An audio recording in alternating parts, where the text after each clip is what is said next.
Actor Hal Holbrook died on January 23rd at the age of 95, and I wanted to share a few reflections.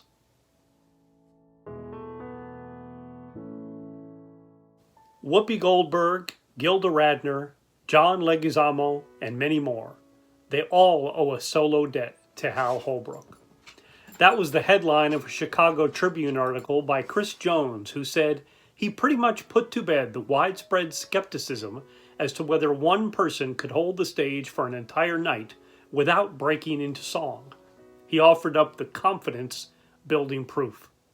I would certainly say that the work of Hal Holbrook gave me confidence as a solo performer. Long before I took the stage for the first time as Will Rogers in 2012, I was a consumer and a student of solo performance. And fortunately for us, Hal Holbrook wrote books, recorded his act on records, and you can also find his act on DVD. When I took the stage for the first time as a solo performer, it was after a certain amount of fear and trepidation myself.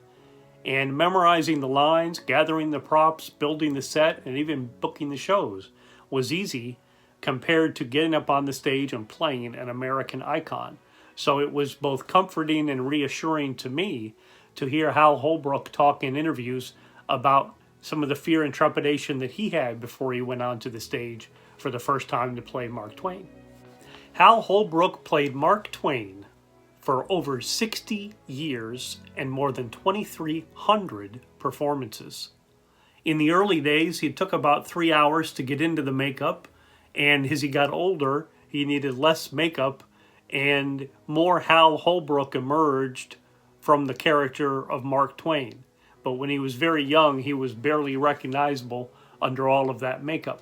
The first time I saw Mark Twain Tonight was in 2014 at the National Theater in Washington, D.C. We had seats very close to the stage. It was wonderful.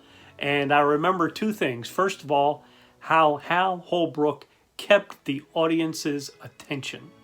You could have heard a pin drop as he was speaking.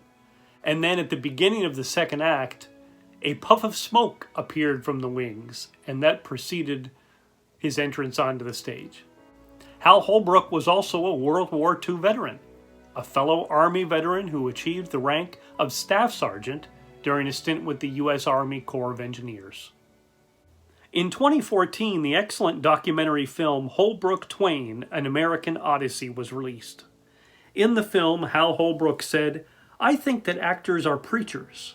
We have a platform and a pulpit, and I think that we have a responsibility to use it well. Not to degrade it, to elevate it. To make it give an audience something to take home with them, to keep with themselves in their heart and in their mind."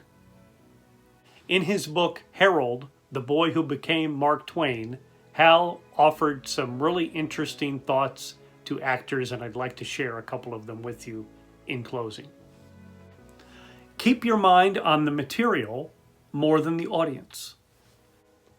And the pause, that was an instrument of many uses. The variations were sometimes subtle, but slowly I became aware of its effectiveness to quiet an unruly crowd, as well as to time a funny line. The pause is a personal kind of contact with the audience, a way of establishing intimacy with them, because it causes them to wonder what you're going to say. And finally, he said, "You go down the road your gut tells you to travel." Thank you for taking us down that road, Mr. Holbrook.